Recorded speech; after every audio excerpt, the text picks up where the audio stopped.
basically try to get eggs, do a 2-for-1 kind of two birds with one stone type deal, where he makes the Bankx sacrifice dead on arrival and has the same effect of poisoning the well temporarily for eHex to make you focus on PulseChain. And this basically happens, I don't know, was it a couple hours or minutes after Richard tweets this thing Yeah, about. about 4 hours after Richard's tweet. Yeah. Yeah.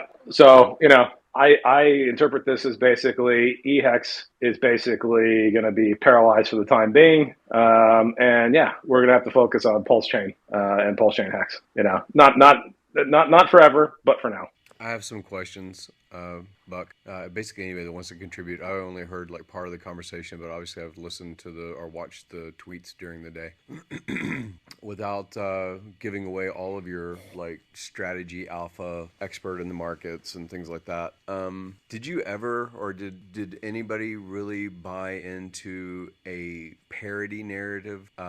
Because I thought of PulseChain as system state. There's a reason to have farms. There's a reason to do outreach. I didn't want PulseChain to be a hex solution only for like transaction costs. What I really wanted out of PulseChain and Pulsex is the horizontal scaling Ethereum possibility. Now, there's been Ethereum killers. There's been, it's too expensive over there. It's too slow over there. We're going to do it, twice as fast and twice as secure, and give up, one of the three legs of like these blockchains, so that we can entice people to come over to the new playground, right? And we've all seen that over the past 5-6 years. And I just don't see those ever working out. They become an EOS. They become a Tron. They become other things. So like what I wanted most out of this was an example, and the most likely example until maybe a month ago seemed to be Hex. But now I don't really know that there's a shining example of an ERC20 paired with a PRC20 as an invitation to other communities that are watching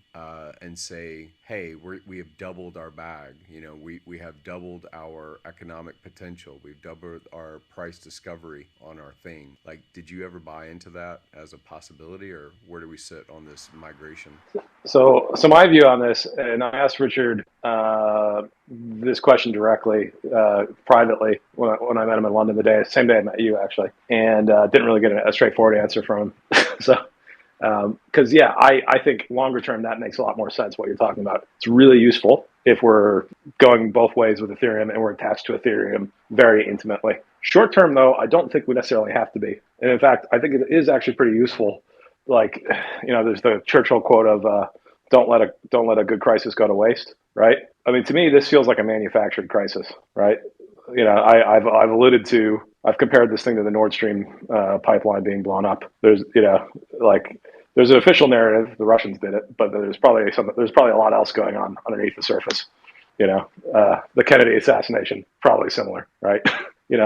So I think in the short term, that narrative, we don't have to necessarily do all this stuff, and it's actually pretty useful to let everybody give up on eHex for a while. Like, that's actually a very useful thing if you think about it, Gary. Really useful to let everybody forget about it. So that's why I'm saying, like, while I think you're all going to now focus on pHex because that's the impact of this Bankx thing, I do think in the long term that's going to be the move that comes. It's just not coming right away. And you notice that Richard is definitely not out in front, talking about PulseChain, right? He's done the absolute bare minimum in terms of any of this stuff.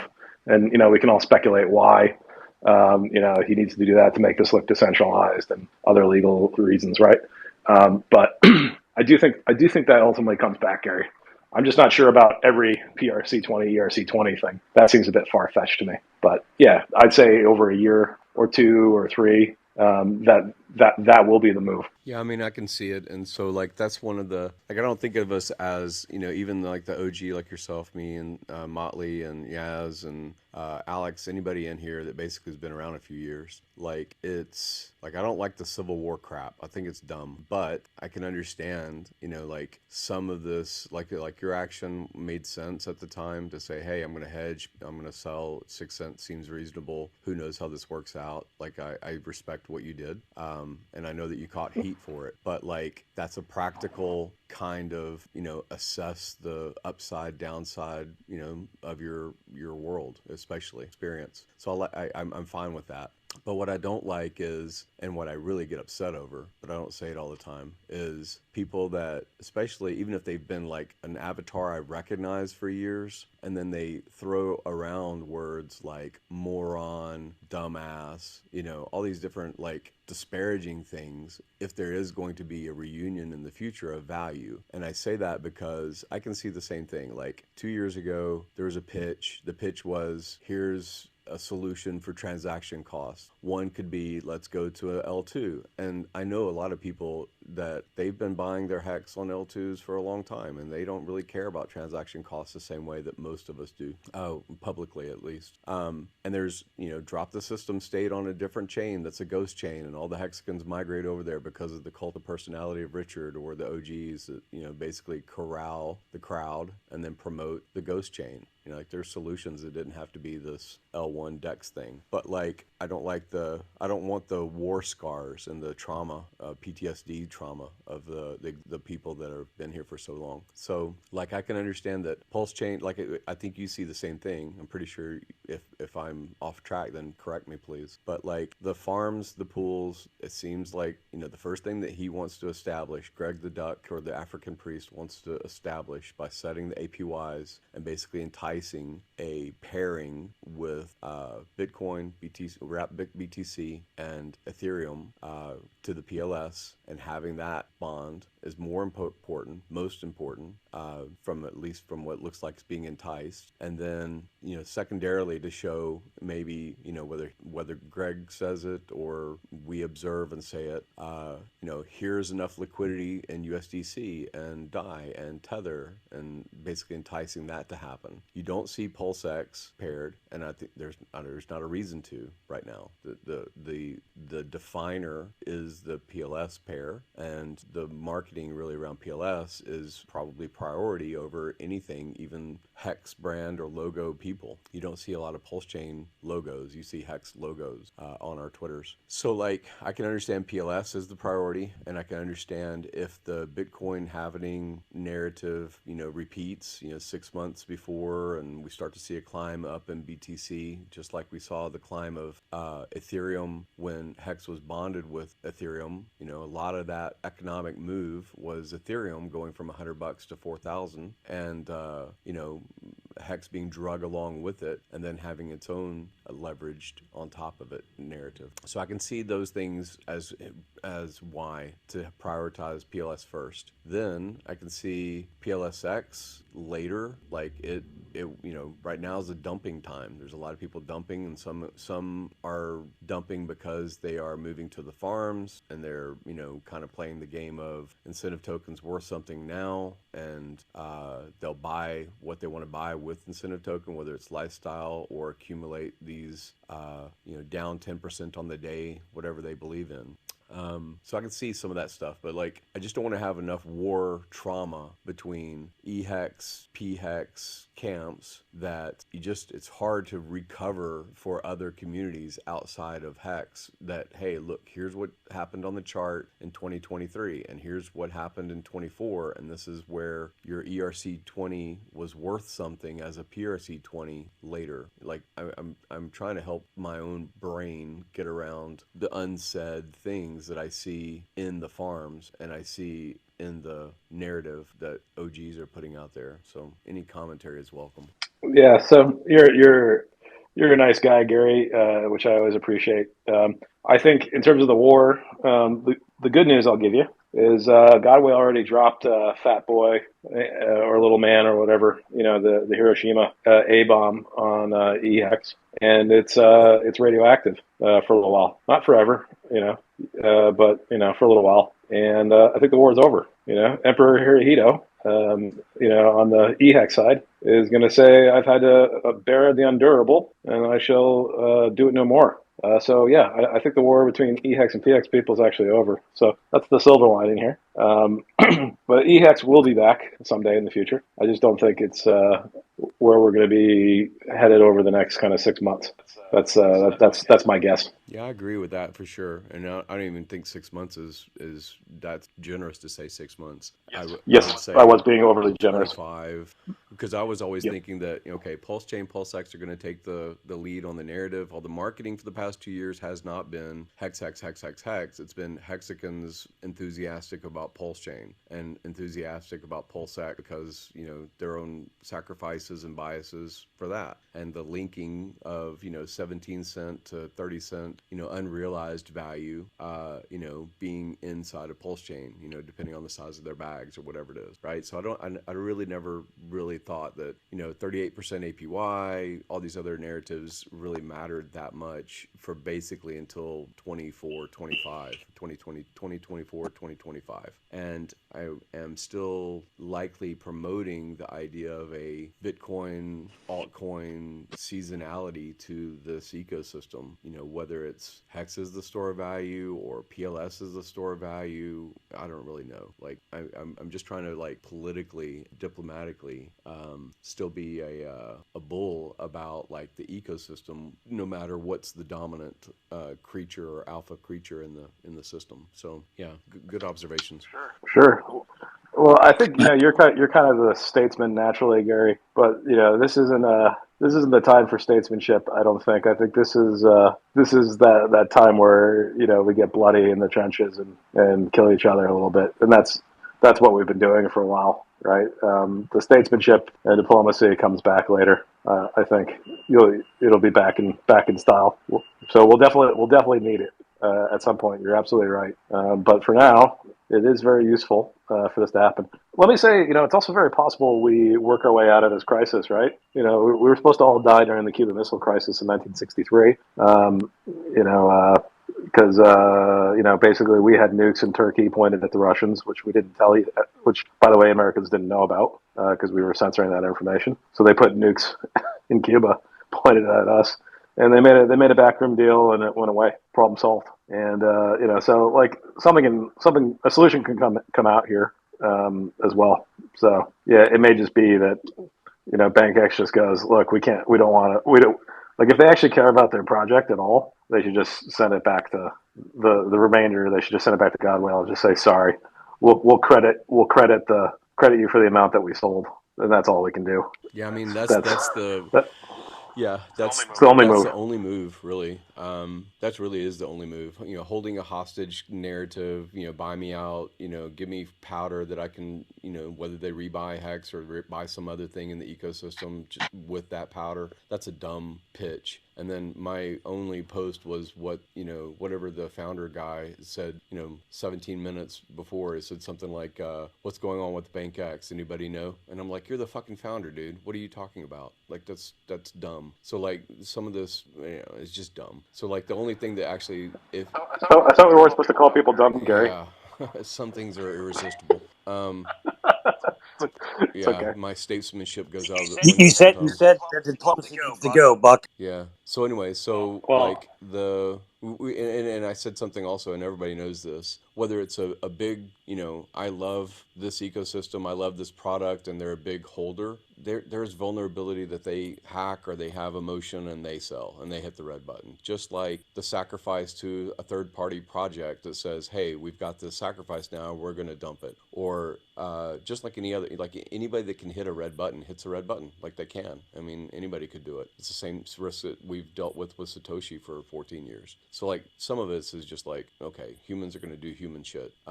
But like I really am dumbfounded over the project of this Bankx because I really only heard a little bit about it like 2 years ago, and I thought it was actually one of those dead things that 150 projects. And I was like, I never heard that guy talk again. And then now out of the blue, $8 million worth of Hex goes from Godwhale to that account. Like, is that really strategic? You really think there's Machiavellian strategy in that? you would hope.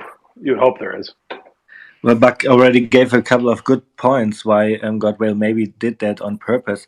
I just want to say, Gary, I totally agree with what you are saying, and I was asking the same question as you. This narrative of bounding the ERC20 and PRC20 And you could argue that if we would have done it with Hex, it would have not really counted, because it's like the founder Richard Hart could have just easily done it and stuff like this. So maybe it is still interesting for us influencers to look forward to this narrative, because if I look down right now on Dex Screener at 12th place, there is a coin that is not Hex, but it still has really high volume.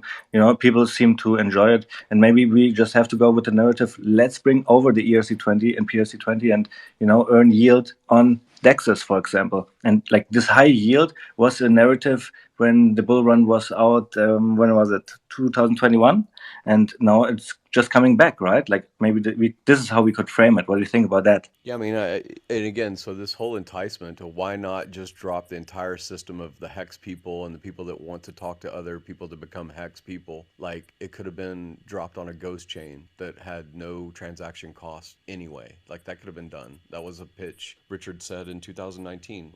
If ever something becomes hostile, we'll just drop the state on another place, and this is all social consensus anyway. It doesn't really matter. Like this could have been on a different EVM anyway. And the pitch to support a new L1 and new DEX token, other than just the idea of it being, money grab or something, is like, okay, well, that makes sense. Let's go with the horizontal scaling narrative. And I think that, like you said, the non-hex coins that are doing well are the memes, like some of the memes that get promoted, and the hardcore sit on the front pew evangelist, hexagons hate. So you're like, okay, how are you engaging that community to show their value? Well, you're not, like other influencers are, like, and that's why those things get known and they become opportunities for those communities. So like, yeah, it is a bit of a, I don't know, like I don't want to name particular religions, but it's like, okay, let's be more middle about our theme of what is valuable in crypto and what's not, that kind of stuff. Middle ground, I guess. Alex? Yeah. I think biggest thing for me here, we were talking about how, if they cared about their own project at all, they would return it or whatever to Godwhale or some portion of it. I find that so incredibly unlikely. Simply, the elephant in the room here is that their, Bankx on BSE earlier today, like got rinsed 2 million roughly of stables, and like this hex that they now have is like a godsend. It is like the saving grace to them. I just don't see a world. Ultimately, I don't think it is. I think it will actually destroy it in the long term. I think we all agree on that. But there's already nothing left for them to care about for it. Like it just got destroyed. Then they got handed $8 million of hex on a silver platter, which the liquidity won't cover if they want to try to cover that 2 million that they lost earlier today. But yeah, I just I'm with you guys where it's like the bomb was dropped, the war's over, and long live Pulsechain. 369, go ahead. Hey, this is Yash Deep. I have a solution, potentially quite simple, for the connectivity concerns that some people have had about between Ethereum and Pulsechain. And if eHex, let's say, isn't a viable solution because now you'd be giving exit liquidity to scammers, then I think the other reasonable solution would be to wrap pHex on Ethereum and use that as connectivity. So you have an ERC20, which is a wrap token from Pulsechain, but it's an ERC20, and it gives people the ability to bring funds over. And so I just wanted to voice that as a potential solution to the people that would advocate for that. I'd actually like to see a lot more of that anyways, even without this situation today. Like, we have a ton of liquidity on Pulsex, which I love, but I have been surprised that we haven't seen so many tokens go back to Uniswap. Like and it's not so much that I want people to transact on Uniswap. Like the better feed deals definitely on Pulsex, but a lot of people look at Uniswap for pricing, and if there was more action for even just WPLS over there, let alone pHex or anything. Like those charts kind of look dumb because they're so thin currently. So I think it's also just a lot of people don't realize they can do it.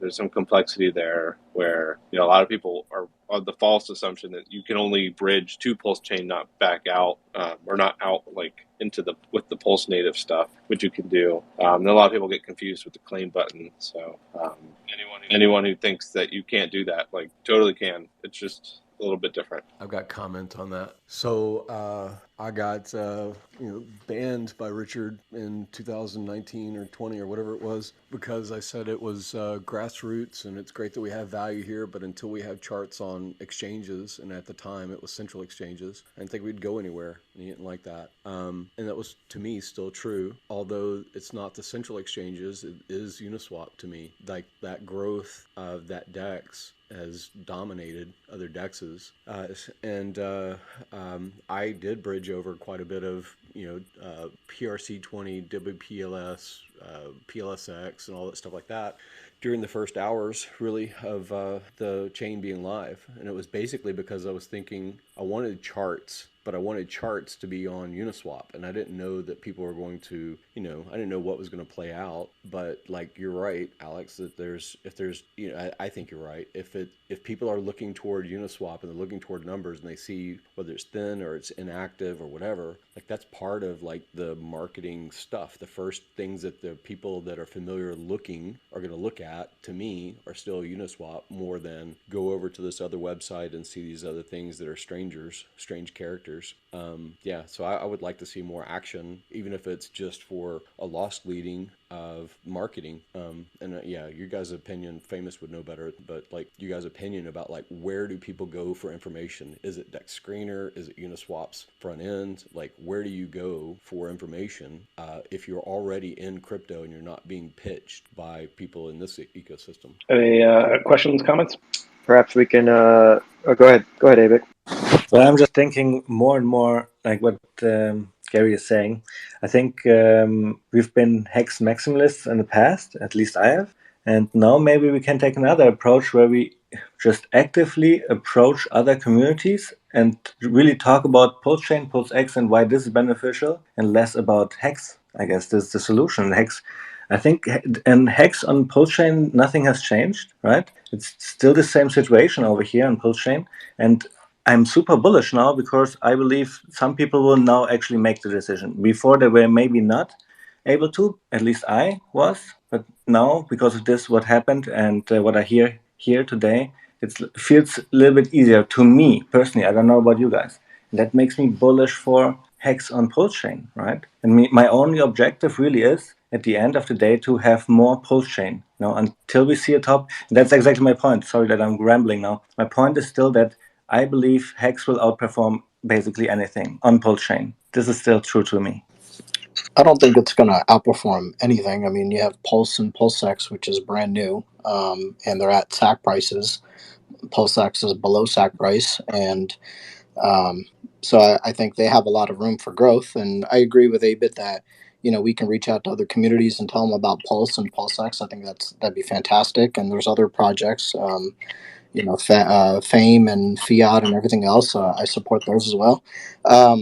But I think with Hex, like I also agree that it makes things simpler now. Everybody's going to be onboarding to Pulsechain and pHex, and so I think there. I also agree with Gary that we do need some activity on the Ethereum side, but I think the wrapped pHex is a great solution for that. Going forward, I still think, because of the macro environment, that things aren't going to look too great. I think there's whales that are still in a big surplus. They're in a, from when they sacked, and they have a very good multiplier bonus. So those have to be shaken out. So I don't think if any of the hexes or Pulse or PulseX continue downwards, it's indicative of Hex having bad performance or the community. I think that's just the market cycle that we're in right now. So, but long term, in a few years, when things have shaken out, maybe not a few years, maybe a year, when things have shaken out and things are starting to trend upwards, people have accumulated, they're in stronger hands. there's more diversity in the holders. I think, yeah, I'm very positive feelings towards Hex and Pulse and the whole ecosystem. I mean, it's one big bet, right? That if, in my opinion, if Pulse fails, I don't think anyone's buying anything that's Richard Heart ecosystem, whether it's on Ethereum or Pulse. Sorry to say that. I think people are going to disagree with me on that, and that's fine. But I really think it's one very large bet that we're making. But I'm very invested in this bet, so it's not like I'm fudding this. I'm just saying. I want this to do well, the whole ecosystem and everything in it.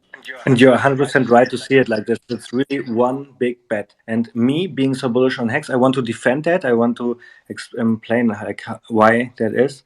Like all the people that sacrifice with Pulsechain Pulsex, they are big hexicans, right? Big hex holders. And that's why I believe so much long term in this coin compared to anything else. But I'm agreeing with you. We should see it as one big bet because it doesn't matter at the end if you hold Hex or Pulsechain. I think Hex will outperform Pulsechain. I'm seeing this right now, and I'm just saying that Hex is too cheap in the Pulsechain ratio. It's gonna go in this direction. I can see that. We can anticipate that, and this is why I'm so bullish. Can I follow up to what Yaz was saying after Alex? But I'll follow up after Alex. I was just going to add that I think the Pulsechain, success story, in my opinion, is an inevitable war of attrition. There will be a point, well, okay, this way, not financial advice. I believe there will be a point where Ethereum is $6,000 per se, right? I don't know when that would be. Could be 10 years from now, could be 2 years from now, who knows? But it seems realistic to me that ETH could make that move. And I think it's also realistic to me that at that time, Gwei per gas could be 250, maybe 300 at the high end, but 200, 250 could happen. If you're in that scenario, you're now looking at like anywhere between $180 and $300 Uniswap swaps. Like that, to me, that's insane. And at that point in time, when that happens, if there's any significant liquidity at all for anything native to Ethereum that's been bridged over to Pulsechain, it doesn't matter if you dislike Richard or hate Pulsex or whatever. It doesn't really matter what your opinion is. If you know you can go there and swap the thing you're trying to swap for like literally 1/10,000th of the price, it's a no-brainer. So I think that's inevitable because there's nothing the Ethereum team is doing that is going to reduce gas costs natively for the chain. The sharding and all that stuff, that's really going to help L2s. They'll be able to settle collectively on Ethereum, a biggest cool thing if it ever happens. But it's not going to help Uniswap. It's not going to help anything native on the Ethereum chain itself. And they seem pretty hell-bent on not adjusting the supply dynamics of the token. So to me, I look at it as like there's an inevitable point in the future where it becomes so unrealistic to do anything on Ethereum that people will use something like Pulsechain just to do that one thing cheaper if liquidity is there. And I think it will get there. I don't know when, but it just seems like an inevitability to me. Excellent points. I wanted to follow up on what Yaz had said. So, or Yash, I'm sorry, I said it wrong. So the tragedy of the commons, the people that basically make the effort for and the financial whatever commitment to provide liquidity, trade, buy through Ethereum of the wrap PRC version that you just commented on, so that they paint the chart effectively and then they can point to that on social media screen grabs. Is that what you're saying? Is that you think that that's beneficial both in marketing of the Hex token on Pulsechain, as far as like engagement with existing Ethereans? Is that what I heard earlier? I just want to reaffirm before I continue. No, well, for me, the connectivity was never a really big talking point. I've heard other people say that, and I was just providing a solution for how you can have connectivity when eHex is not a viable solution, at least in the short term, as it stands right now. So, yeah, I haven't really thought through that. If I was to try to have that experiment right now, you would still see the chart without the history of eHex. And so, how do you reconcile that? Can you create a chart that has eHex's history up until the fork and then including pHex or something like that? I'm not sure. But I think that's what would make the chart look really good. But yeah, sorry, Gary, I don't actually have an answer to that because I haven't really thought it through yet. Yeah, I mean, I think it's an interesting proposal because, like we've all seen this, let one die so the other can thrive. Let's all migrate, similar to other EVM pitches.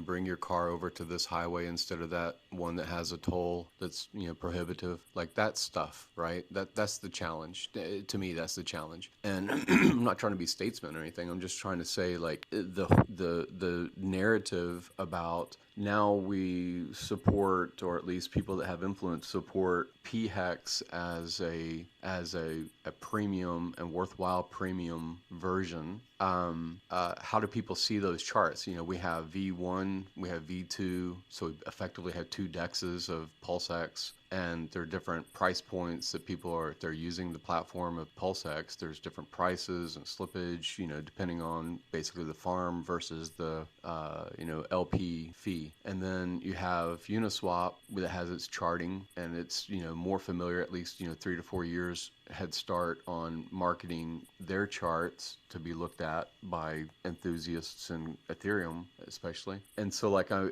there's so many points of information. Like I want to be able to market, and I don't know how to synergize the energies that we had when we had a single product. Even with a smaller coalition of supporters for Hex, we were pretty damn effective. And now it seems like there's different talking points, and it is confusing because I can't point to one source of information for the relatively new guy that just wants to throw 50 grand at something and say, okay, I'm gonna let it ride. I can't pitch. Like I can say, okay, this is incentive token, and this is this DEX, and here's how you can onboard into this process, and I can walk people through. It's what I do, but it's fucking mind-numbing now because I can't even point to a single group and say the Hexicans, or a single team like your team with Motley and such, because we're all kind of different talking point. Right now, I like what Famous says. Okay, Famous seems to be reasonable because he's talking CFA vocabulary, and so I'm trying to relate the audience to the particular most appropriate spokesperson, and it's harder. It's much harder now. I want a direction on how to market better. Yeah, that's a good point. And I agree with you that the message is fragmented. I think in all of our own ways, we were trying to curate a message that would make sense to everybody. And obviously, we've gone through that exercise of figuring out which message is the best, or maybe that's not the right word, but just which message will resonate going forward. And so, yeah, I think in the past when, because a lot of us are, OGs day one, Gary, Dylan, a lot of us. So we remember in the beginning, there were also many charts. We had a V1, we had a V2, and then we had to kind of reconcile that. You can still see with Bitcoin, you have all the different exchanges. They all have their own charts, but then there's also calculated charts, which aggregates those prices to give you a more concise picture. So unfortunately, I'm not somebody that can paint the chart, or not paint the chart, code the chart, I guess. So I wouldn't know how to aggregate that, but I think we do have very intelligent people in the community that could come up with ways to reconcile the V1 and V2 even on Pulsechain, the Pulsex, the two versions of that. I think I would, it would be a good exercise, I think, if we tried to take the history of eHex up until the fork and add that onto the pHex chart. I know that's not what happens in most communities. It forks and then it starts with a new chart, but I think that would be a good exercise. And also in the past, we had Richard, who was the spokesman. He would kind of organize the message that's being put out. And, for various reasons, he's not that person right now. And we can't rely on him to be that person, just given the climate that we're in. And so we kind of have to figure it out on our own. And, Gary, that's a great question. How do we pick up the pieces from where we're at now? How do we build these bridges so that the community can come back together and say, let's shake hands and move forward. And this is, something that we can tell everybody, whether it's somebody brand new, somebody that's, recently got in, or somebody that's an OG. How do we kind of bring them all together? I know people, as the community gets bigger, you're always going to fragment, and that's fine. But I think there can be some middle ground that we can, walk towards, and kind of agree as to how do we market this thing? Because at the end of the day, that's what gets people involved. Gentlemen, if I could just pause there for a second, and we'll come right back to this. But just from a housekeeping perspective for PH stuff, I just wanted to say very quickly, just maybe 30 seconds. We're going to be launching PHUX very soon. I don't have an exact date, but I mean it's days away. And PHUX is going to be a free airdrop to various members of the Hex community. So probably almost all of you listening are going to be eligible for probably at least one or two, if not maybe a dozen of these airdrops that we're going to be doing over the next couple of months. So make sure that you're looking around for that. This is a Balancer V2 fork. It's totally free. There's no sacrifice for it. It's just something useful that we think would be nice for PulseChain to have. So we're excited to bring it along to you guys and give it away to you guys for free. So keep an eye out for that. I'll be doing a Twitter Spaces next week. I put the link in the nest here. Make sure that you guys tune in for that. Separately, we will very briefly reopen the fame.io sacrifice. We'll not even reopen it. We'll open it up to Pulse and Pulsex in a limited capacity very briefly at some time in the coming days. If you would like to top up, you can. If you haven't gotten into fame.io, you still have a chance to get in that way. The information is in the Telegram, which is in my profile. We have a live testnet up now on V4, which we put up. You can see kind of what the product is and how it works, etc. So that's there for you guys. So yeah, we're excited as ever about PulseChain. I think from my perspective, everything, everybody sounds a little bit down, but I don't know about you guys. Like, I just get really happy whenever, something I like gets cheap. And when I hear people getting kind of despondent and sort of sad, I just get happier because I know we're getting closer to, the good times. So, yeah, like there's a great opportunity coming out of this. I don't know what it is, but there's definitely a great opportunity coming out of this event. So, you just got to look around and find it, fellas. All right, let's get back to the Godwhale saga. So are you willing to accept 830 million hex from Bankx? It's really funny. Yeah, I will. I'll credit them for like maybe 250K. That seems fair. And probably I'll be a better steward of that eHex. I was actually just on one edge thinking about how hard it would be for me to buy back the eHex I already sold because I sold quite a bit right before the fork was announced. And you mentioned it, Gary. And yes, I did catch some heat about it, but I don't catch heat about it anymore, which is interesting. Any idea why, Dylan? Perhaps because everybody else has divested from their eHex. Well, it seemed to be. It looks like it was the right move, I guess.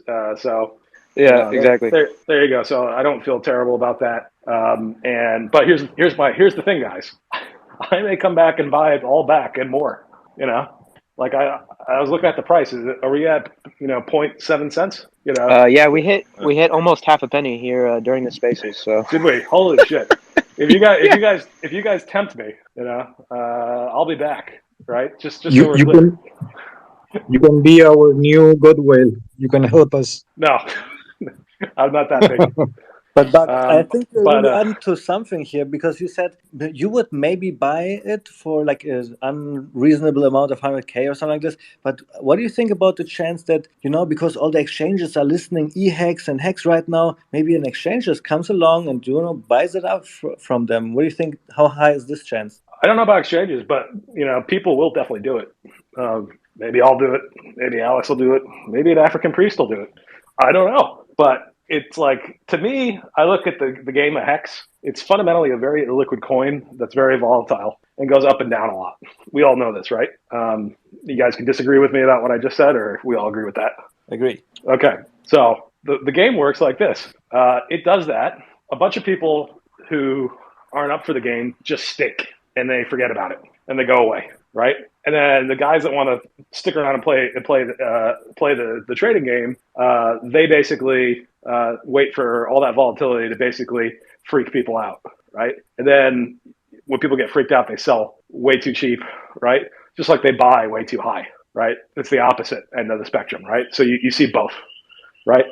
And they basically replenish and rejuvenate the hex by doing that, right? So it's just part of like the seasonality. You have spring and then you have autumn. You have you have birth and you have death, right? So we're in the death phase for now, but don't worry, spring will come eventually, and that's okay. That's part of the game. So we freak people out. They go, oh fuck, I better sell this thing for a half a penny. Like, oh, that sounds good. It's not far from being like, oh my god, I'll just fucking buy it for fun, right? You know what I mean? There's a number where I become a buyer, and where lots of people like me become a buyer. And this is a great reaction to this potential scammer who's got 800 million. It's just like, no, fuck you. You want out, buddy? You're gonna take a big fucking haircut, you scamming piece of shit. It's actually great. Yeah, it's not worth 8 million anymore, guys. It's more like 6 though, maybe 5. Yeah, it's worth 800,000, and you know what? It's worth that much until you get rid of it. We're all gonna watch you, sir, and we're not gonna give you a fucking cent. And the second you get rid of it, we're all gonna buy again. I mean, that's that's the way to deal with this situation. If we get that kind of guy, right, who wants to just slowly sell against us for a year or two, just don't give him any ammo. Fuck you, sir. We're not buying until you sell. That's it. And that's like the silver lining of pHex, right? Because like if this was any other time pre-Pulse, not that we would have anything this crazy probably happen then, but if it was, like we don't have the other hex, but right now we do. Like people have the option to just, okay, I'm pausing what I'm doing here. I'm gonna go play in the other sandbox for a while until this asshole figures out what problem he's just created for himself.